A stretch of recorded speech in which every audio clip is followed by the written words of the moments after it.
Salut tout le monde.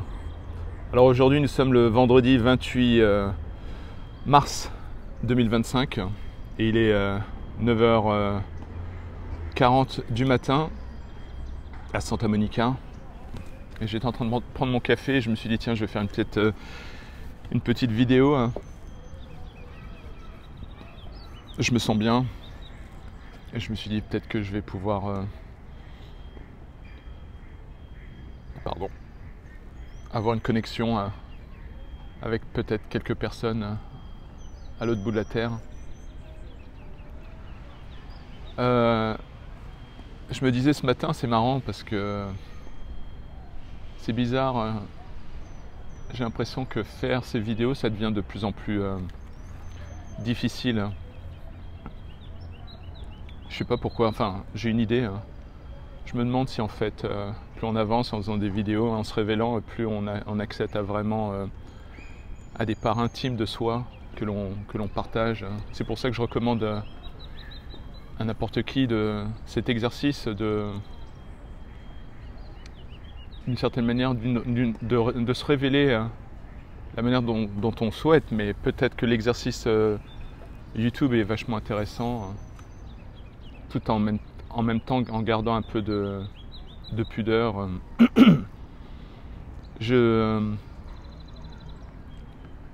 C'est marrant, c'est comme si en fait lorsqu'on partage des choses liées, intimes, liées à soi, à son expérience de la vie, bon ben c'est difficile, on partage, mais il y a d'autres aspects lorsqu'ils sont plus intimes, qui sont de l'ordre de la découverte de soi et de montrer un petit peu de son âme.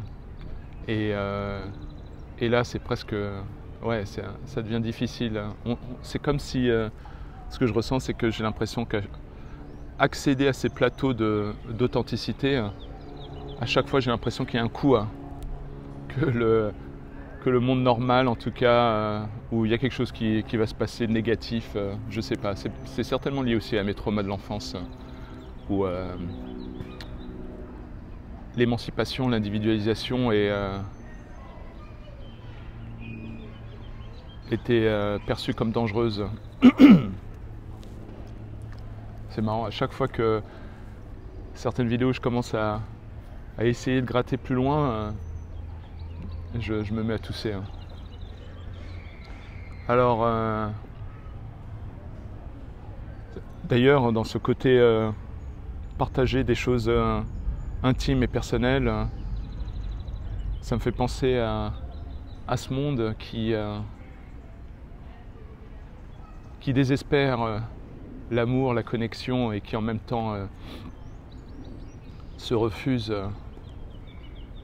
à la connexion, la vraie, celle où tu te montres à nu. Et ça m'a toujours surpris à quel point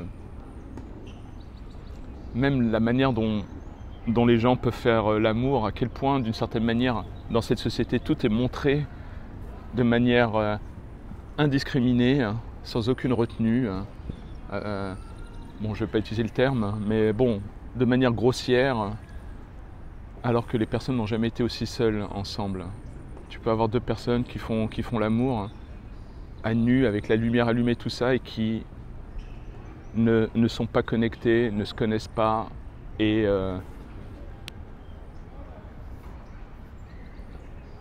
n'ont jamais été réellement à nu, réellement. Cette nudité de montrer ses caractéristiques profondes, sa nature, ses vulnérabilités, ses insécurités, donc mais en tout cas, pour revenir à cet épisode, je voulais parler aujourd'hui de la notion de vérité. Je prends mon café en même temps, ça va peut-être passer la toux.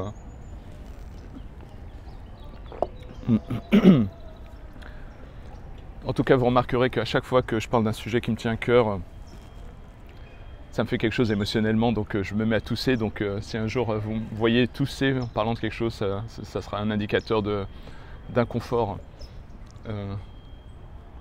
Comme si on ne s'en était pas rendu compte. Donc, pour moi,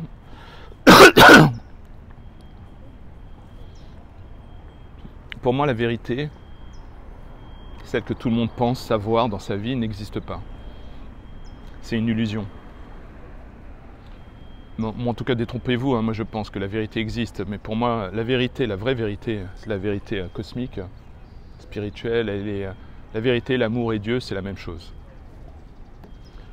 Alors, je me suis rendu compte que, en analysant les comportements individuels, qui sont essentiellement animés par l'ego, que les gens étaient en quête de vérité, pas nécessairement pour atteindre la vérité, mais plutôt pour essayer de trouver une sorte de commonalité, je vais essayer de le résumer. J'ai l'impression que la vérité dans cette vie est très fine et n'existe pas, dans le sens où, pour moi, il n'y a pas de vérité, il n'y a que des capacités de persuasion. Alors, j'ai eu la chance d'avoir fait des études scientifiques à Marie Curie, Paris 6 à l'époque, et j'ai ressenti en moi que, grâce à l'étude des sciences, que la science permettait d'indiquer quelque chose de vrai, mais intégrer l'idée que c'était vrai jusqu'au moment où ça ne l'est plus. En anglais, on dit something is true until it's proven wrong. Et donc je pense que, et ça c'est couplé avec un certain nombre de mes découvertes et de mes réflexions liées à l'endoctrinement. Il faut savoir que lorsqu'on grandit, on se ramasse un choc en entrant dans cette matérialité, et donc tout ce que l'on va vivre, dans lequel on va évoluer, nos parents, la société, vont être des vecteurs d'endoctrinement. En gros, l'environnement va nous pousser à devenir quelque chose hybride, peut-être entre la part authentique qui est arrivée et la part conformée qui est obligée pour survivre. Et ensuite, je pense que dans la vie, on passe d'endoctrinement en endoctrinement. Et un jour, je ferai une vidéo pourquoi j'ai vécu pendant longtemps d'être de gauche comme un endoctrinement. Je ne le suis plus aujourd'hui, pas que forcément je me sois libéré de tout endoctrinement, mais je pense que, et je vais revenir à mon point sur la vérité, c'est que je pense que tout est endoctrinement. Beaucoup de choses sont endoctrinement. Pour deux raisons, c'est-à-dire il y a l'élément extérieur, c'est-à-dire la société qui a besoin de créer de jolis soldats qui se conforment, parce que finalement il faut bien créer un tout, une société, et espérer qu'il n'y ait pas beaucoup d'agents subversifs. Et cette compréhension que j'ai, elle est fascinante, parce que elle vient aussi de ma compréhension des problèmes pathologiques, la perversion narcissique, les problèmes. Et j'ai jamais eu de jugement et je me suis toujours intéressé à étudier les différentes psychopathologies, parce que je trouvais que c'était un moyen hyper rapide de comprendre la nature humaine. Bon, donc je reviens sur mon point. Donc il y a deux facteurs. Donc on n'est pas totalement des êtres qui errons dans nos vies et traversons des endoctrinements et des réalisations et d'autres endoctrinements. C'est que non seulement le cadre, l'environnement, les gens que l'on connaît créent un endoctrinement qui nous force à être une autre personne que nous-mêmes, et qu'on appellera peut-être ça une forme de vérité. Et ensuite, on a aussi intérieurement en nous un désir de se conformer. Et je ferai une vidéo pour ça, pour parler. Il y a dans l'âme humaine toujours uniquement, je pense, ce yin et ce yang, le masculin et le féminin. Et en gros, pour faire vite, le masculin est caractérisé par une nature subversive, et le féminin plutôt une nature plutôt conformiste, dans la vie matérielle en tout cas. Et donc on a en nous, hommes ou femmes, une dimension instinctive d'ordre féminin qui aurait tendance à se conformer. Donc lorsque on se fait endoctriner, c'est quelque chose qui est à double sens, c'est-à-dire que j'accepte l'endoctrinement de l'environnement, et en même temps je le désire parce qu'il me permet aussi de piger un petit peu ce qui se passe pour pouvoir exister dans cet environnement.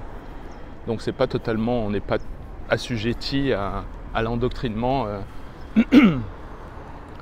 Et pourquoi je parle de tout ça, notamment aussi de mes compréhensions liées aux relations humaines, dont certaines peuvent être aussi des formes d'attachement, d'endoctrinement, de forts attachements psychologiques que l'on appelle l'attachement traumatique, ou en anglais trauma bond, qui fait partie.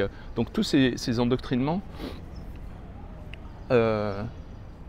vont dicter la manière dont on perçoit la vérité ou comment on perçoit la vérité.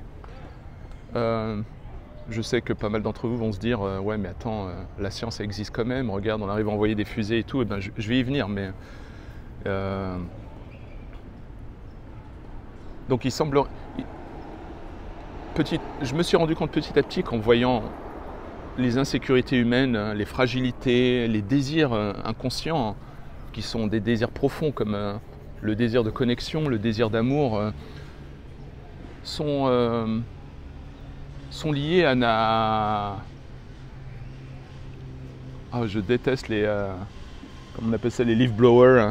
C'est devenu un truc qui me traumatise.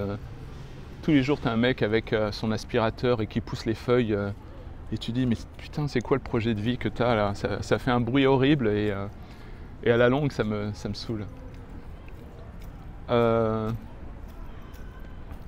Il faut savoir que la vérité, de ce que j'ai pu remarquer, même chez des gens extrêmement brillants, avant un certain éveil, qui est un éveil qui peut être au-delà du sensible, qui fait que je me suis rendu compte que la plupart du temps, nos réflexions étaient figées dans un désir égoïste, c'est-à-dire quand quelqu'un cherche la vérité, en général, et qu'il essaye d'avoir raison durant une conversation, en fait son désir premier c'est, comment dire, pardon je reviens sur un point, c'est qu'est-ce qui nous caractérise tous, c'est qu'on a un désir profond d'amour et de connexion.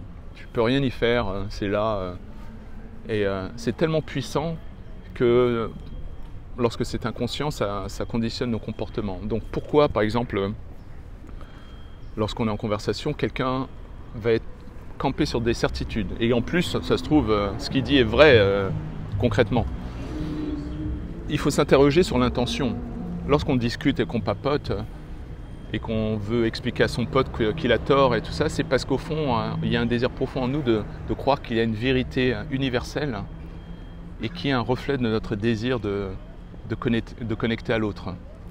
Donc moi si je parle à un pote, il dit mais attends non c'est pas comme ça, regarde ça s'est passé plutôt comme ci, ça, c'est parce qu'au fond de moi il y a quelque chose de l'ordre de l'amour et de la recherche de la connexion qui n'a pas été assouvi. Donc inconsciemment je me dis si j'impose ma vérité à l'autre, peut-être qu'il va être d'accord et à ce moment-là je vais pouvoir trouver une similarité, une similitude, et donc je vais pouvoir me sentir connecté.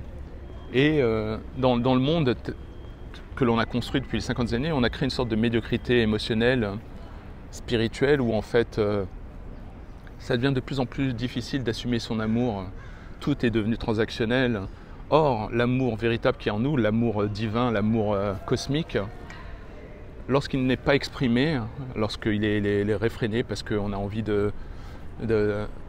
d'apparaître cool en société, parce qu'on a inconsciemment intégré les codes de société qui sont que peut-être que l'amour c'est peut-être un archaïsme ou presque une mièvrerie, et que donc plus le monde devient de plus en plus matérialiste et égoïste, plus commencer à exprimer son amour peut être dangereux. Et or cet amour, je crois qu'on ne peut pas le garder en soi. Tout ce que l'on fait pendant des années, ça le pourrit en nous. C'est le même principe avec les rêves. Tout ce qu'on a en nous, nous sommes censés, et j'en suis sûr, nous sommes censés être des créatures qui créent. Je ne sais pas comment l'expliquer, mais avant notre naissance, on nous a octroyé un pouvoir divin qui est celui de la création. C'est pour ça que il faut faire hyper gaffe à ce qu'on désire et ne pas sous-estimer le pouvoir de notre imaginaire. Donc pourquoi j'en reviens et pourquoi je parle de tout ça concernant la vérité, c'est que je me suis rendu compte qu'en fait, après avoir étudié les sciences, je me suis rendu compte qu'il y avait une limite. Tu peux étudier les équations que tu veux et puis tu peux être content que mathématiquement les choses retombent à leur place. Mais je me suis interrogé, avec la sensibilité que j'ai des fois des réflexions qui dépassent le rationnel. C'est-à-dire que des fois je fais des analyses liées sur le comportement des gens. Attends, je reprends une goutte. Par exemple, lorsqu'on se moque des gens qui pensent que la Terre est plate. Donc, moi j'ai un instinct, j'ai plusieurs instincts dans mes réflexions. Systématiquement, je me fais l'avocat du diable. Je ne sais pas pourquoi, c'est comme ça. Et autre chose, tous ces gens, quand je vois les gens se moquer de ceux qui pensent que la Terre est plate, je ne peux pas m'en empêcher. Je me dis, mais pourquoi ça le dérange? Pourquoi il y a... Et ensuite, ça m'a amené à cette réflexion-là, c'est-à-dire que à l'époque où on pensait que la Terre était plate, c'était la vérité du moment, tout le monde était d'accord, on va dire quasiment, et jusqu'à ce que ce soit prouvé faux. Et moi, je me suis interrogé plus sur le fait, la distance entre cette époque-là et la distance d'aujourd'hui, où nous, on se dit, ben, ouais, c'est évident, hein, la Terre est ronde. Mais imaginons si on pouvait tracer une ligne. Donc on imagine que ici, c'est le moment où on pensait que la Terre était plate. Et là, c'est là où nous sommes aujourd'hui. Donc on a une forme d'arrogance et de moquerie, de se dire, ben avant, on était un peu plus... on a un jugement. On se dit, ben ils étaient moins avancés, ils avaient moins de technologie. Donc inconsciemment, aujourd'hui, on a une forme d'arrogance. On regarde dans le passé en se disant, bon voilà. Et si on mesure la distance ici, entre le moment où on était peut-être dans le faux et aujourd'hui dans un présupposé vrai, et que si on pouvait tracer une ligne, continuer la ligne et se dire la vérité ultime, donc on dit qu'on est là, l'époque de Galilée, non, je sais plus, bref, au moment où on pensait que la Terre était plate, aujourd'hui, au moment où on sait que la Terre est ronde, et si on imaginait qu'il y avait une ultime vérité, la vérité ultime, ou 1 + 1 = 1, ou tout ce que tu veux, qui serait là. Lorsqu'on mesure la distance entre la Terre était plate, la Terre était ronde, et si on imagine quelle serait la distance entre aujourd'hui et la vérité ultime, on n'a aucune idée de cette distance. Ça se trouve, hein, la distance ici est ridicule, est infinitésimale. Et si il y a une vérité soi-disant ultime ici, ça se trouve, elle est à une distance tellement grande que on devrait faire gaffe avant de se moquer ou de critiquer ceux qui ont pensé que la Terre était plate. Parce qu'on va se rendre compte petit à petit que finalement la Terre n'est pas ronde, hein, j'en sais rien. Je ne suis pas en train de faire l'apologie de délire, je crois qu'il y a une forme de réalité, mais qui finalement est pas si importante que ça. Elle est importante pour un certain nombre de raisons, envoyer une fusée, tout ça, mais construire une bagnole ou une maison. Et donc pourquoi je dis ça, c'est que ça m'a donc réveillé à l'idée que pourquoi on a un désespoir de vouloir non seulement découvrir cette vérité, dans un premier temps on a un désespoir d'être dans le vrai. Et qu'est-ce qui est pour nous dans le vrai? C'est ce qui sert la communauté ou l'environnement proche. On remarquera que par exemple politiquement, moi j'ai grandi de gauche parce que c'était évident pour moi. Pourquoi? Parce que mon environnement était de gauche. J'allais pas prendre le risque d'être à droite. Parce que, donc, ce que j'essaie de dire, c'est que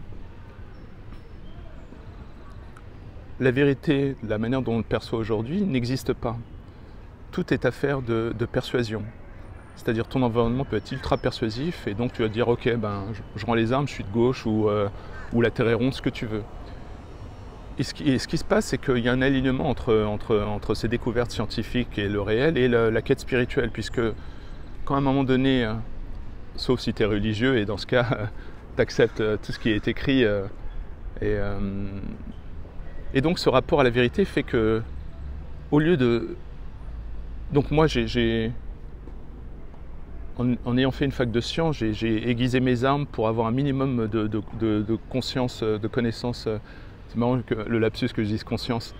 Un un minimum de connaissances mathématiques, physiques, pour pouvoir avoir un argument.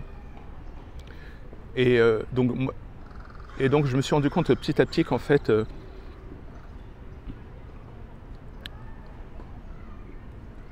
la vérité que l'on croit avoir aujourd'hui, c'est pas la bonne. C'est un truc qui nous sert comme béquille pour pouvoir discerner des choses dans cette vie. C'est-à-dire que... Et ça arrive avant la réflexion. Donc tout ce que l'on croit vrai pour nous, c'est de l'ordre de l'évidence aujourd'hui. Jusqu'au jour où finalement il y a une rupture, soit liée à une lumière en nous qui s'allume, qui a un désir, une curiosité énorme, soit un incident grave, une rupture, un divorce, et on se dit mince alors... Donc cette recherche, cette perception de vérité vient par un désir multifactoriel qui est un désir de contrôle, un désir de connexion, un désir de ne pas secouer la boîte ou la réalité dans laquelle on vit. Donc il faut savoir que notre cerveau est hyper brillant, et il est aussi hyper brillant dans ses capacités à nous manipuler. Et il nous connaît depuis tout petit, donc plus l'être est intelligent et brillant, plus le cerveau a encore plus de prise. Voilà, donc... Et donc ce rapport à la vérité est pour moi un leurre, parce que finalement, en majorité, il est un reflet de nos désirs inconscients. Et qu'on façonne, on accepte la vérité comme elle nous arrange. Donc, je vais prendre un exemple.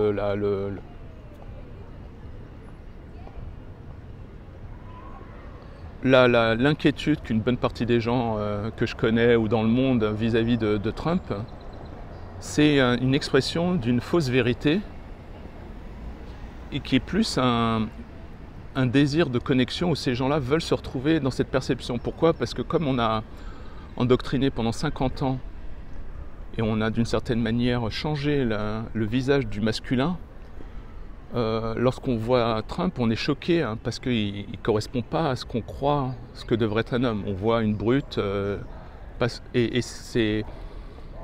et donc la vérité qu'on perçoit, c'est une vérité qui nous arrange, parce que Trump ne correspond pas à ce que l'on perçoit de nous, de notre vérité. Donc je ne sais pas si je suis clair, mais... Donc nos opinions, tout ça, sont façonnées face à un endoctrinement extérieur, mais aussi que l'on a désiré, qu'on a souhaité accepter. Donc pour certaines personnes, moi je sais que par exemple, pour moi, d'être de gauche, c'était la vérité. Il m'a fallu des années pour comprendre que pourquoi ça m'arrangeait bien, c'est que ça me permettait d'être en congruence avec mon environnement et de pouvoir vivre et donc et d'être en sécurité. Donc notre cerveau va nous faire un tas de choses d'ordre irrationnel et va appeler ça la vérité. Donc l'instinct de survie de notre cerveau, c'est nous garder en vie et d'économiser de l'énergie. Et donc il fera tout pour, s'il le faut, nous conformer, accepter, voilà, et vivre dans une illusion tant que ça marche aujourd'hui. Et alors pourquoi je parle de tout ça, c'est que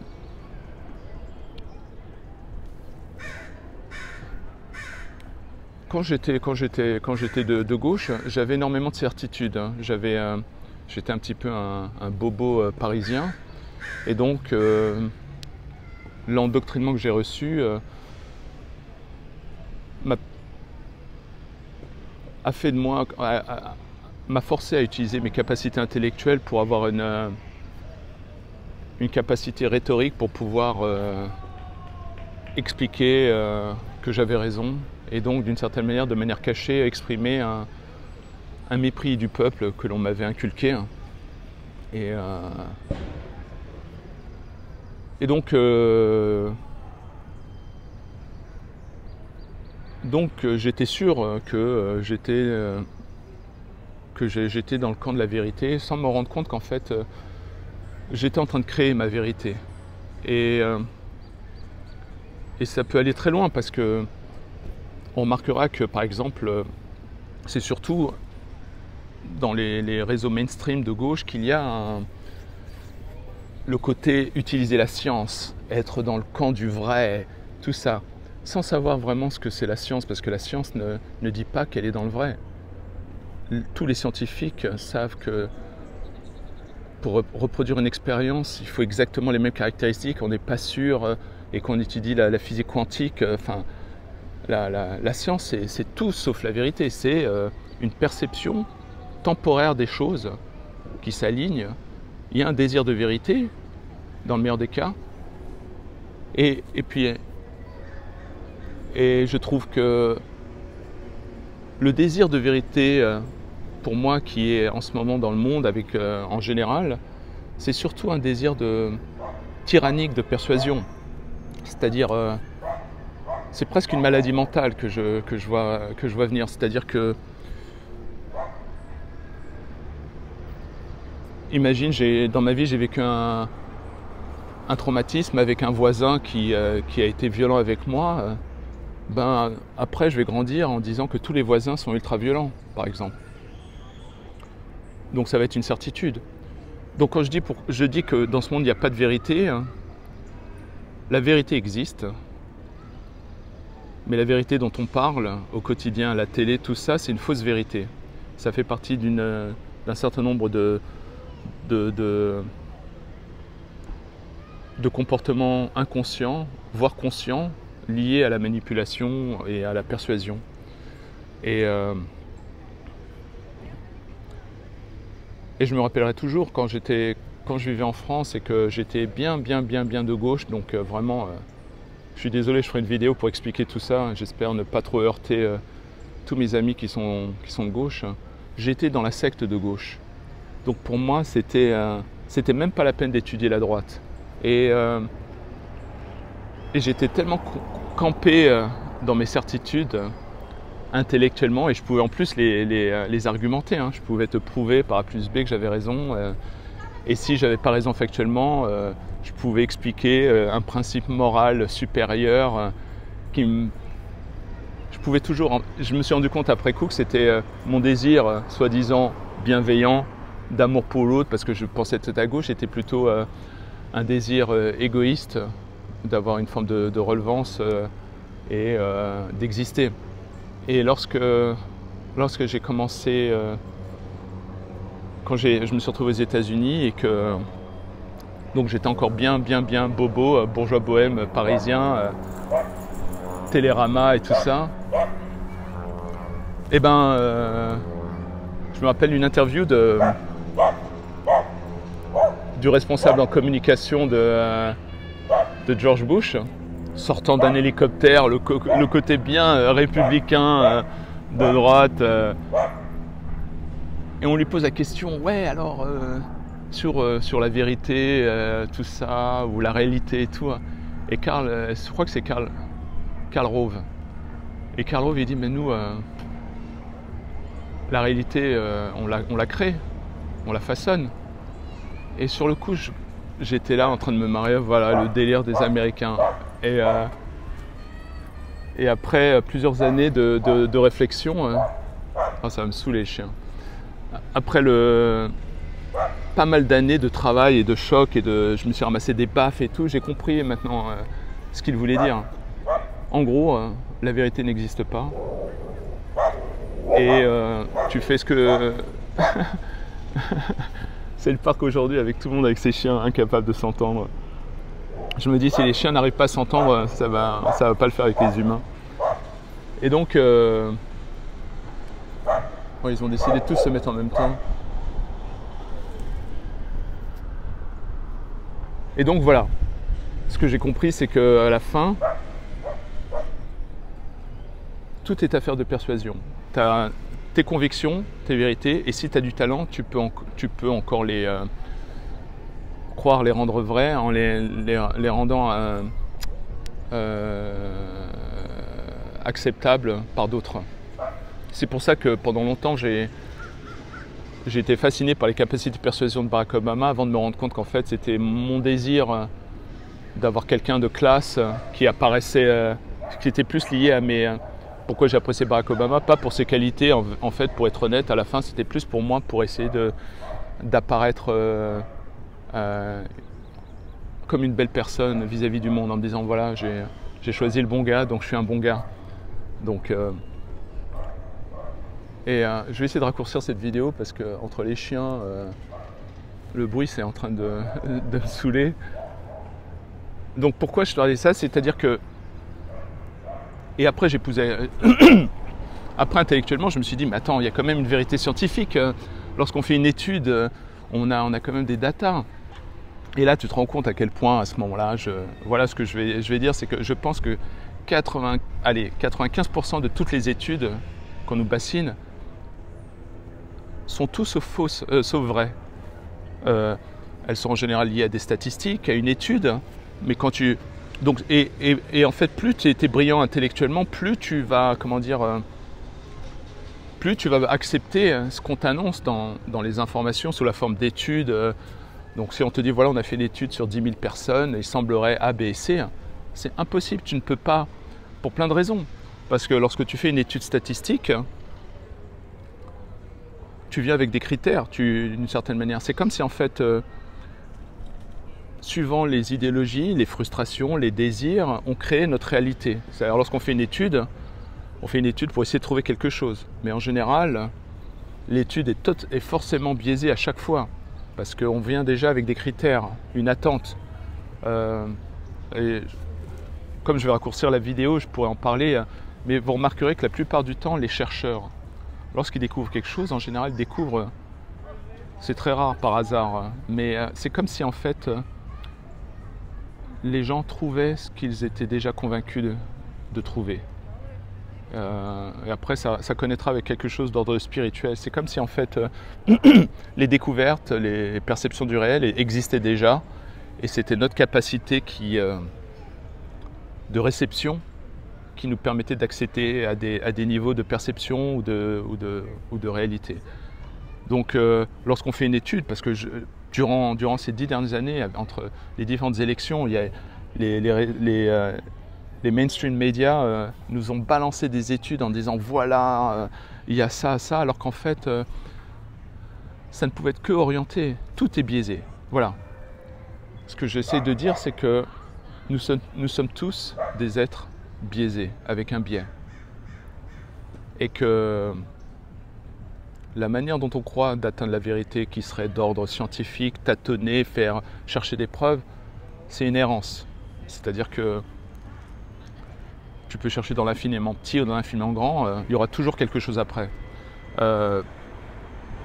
Donc ce désir de trouver la vérité, c'est un désir au même titre aujourd'hui, au même titre que c'est un désir matériel, au même titre que de trouver une bonne voiture, une bonne compagne, c'est d'essayer d'avoir d'essayer de créer un environnement qui nous est, rassurant et qui nous convient bien, qui pourrait nous apporter la paix et la sécurité.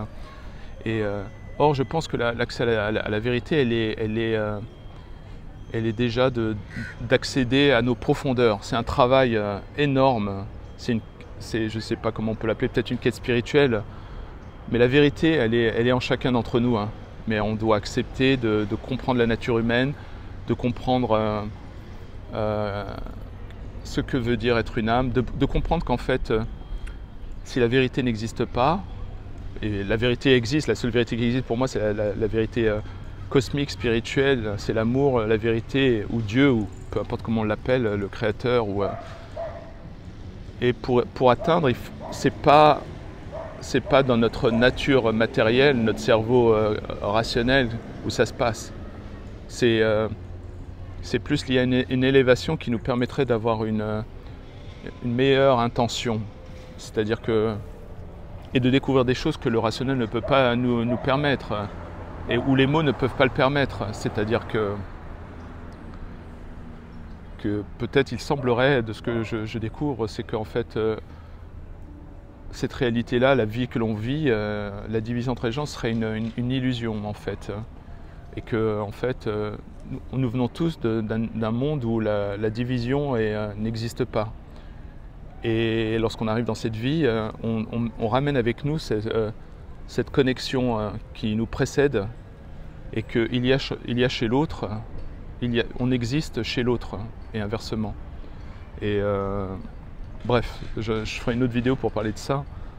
Mais tout ça pour dire que, pour revenir à ce rapport à la vérité, c'est que lorsque on se bat pour essayer d'atteindre cette vérité, on entre dans une errance, puisque par exemple, lorsqu'on reçoit une étude pour essayer atteindre une vérité, on arrive dans quelque chose qui est totalement biaisé. Vu que nous sommes tous des êtres biaisés, à chaque fois que l'on construit quelque chose pour essayer de comprendre et d'avoir un pseudo-accès à la vérité, on crée un système d'accumulation de biais. Et on est dans une totale errance. Par exemple, lorsqu'on fait une étude pour mesurer un certain nombre de choses, on arrive avec un certain nombre de choses que l'on voudrait analyser, mais on fait une étude orientée, mais on ne sait pas, lorsqu'on fait l'étude et qu'on se dit voilà, il y a certains critères qui sont négligeables, d'autres non, donc on arrive à ce résultat. Donc pour les études qui ne sont pas vraiment importantes, négligeables, on arrive à avoir quelque chose qui donne une information d'ordre statistique, de dire voilà, peut-être que là il y a une majorité de choses qui sont comme ci, comme ça. Mais lorsqu'on fait l'étude, dans les caractéristiques de l'étude, il n'y a pas les choses que l'on ne sait pas. On peut faire une étude et ne jamais être conscient qu'il y avait une variable qui était au-delà de notre champ d'étude, qui a une influence extraordinaire sur l'étude, et on ne le saura jamais. En plus, après l'étude, il y a l'interprétation de l'étude. Donc, et encore une fois, on rajoute un biais parce que celui qui étudie, est-ce qu'il a été payé par un groupe pharmaceutique ou pas, on ne le saura jamais. Donc pour moi aujourd'hui,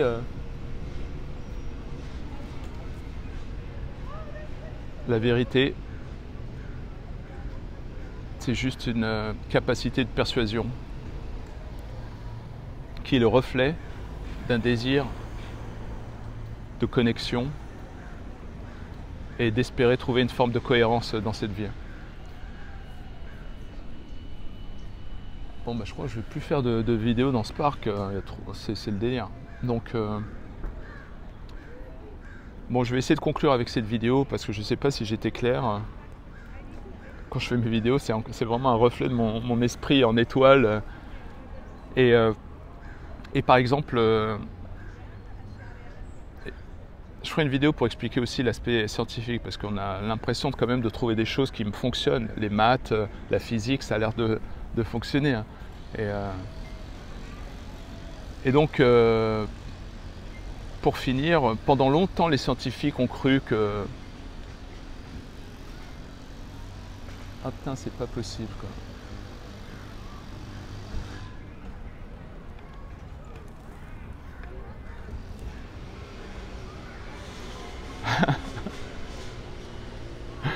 J'ai envie d'aller voir le mec et lui dire mais tu sais quoi le projet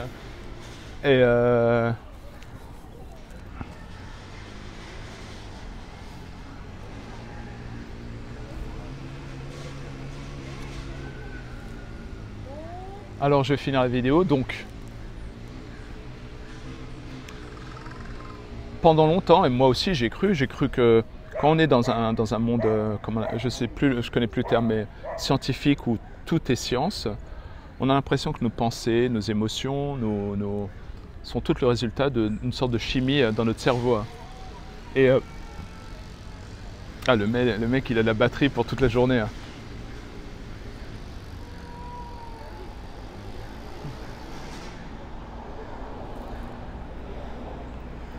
Donc pendant longtemps, la majorité du temps, bon j'abandonne, il m'a saoulé. Je vous raconterai ça la prochaine fois.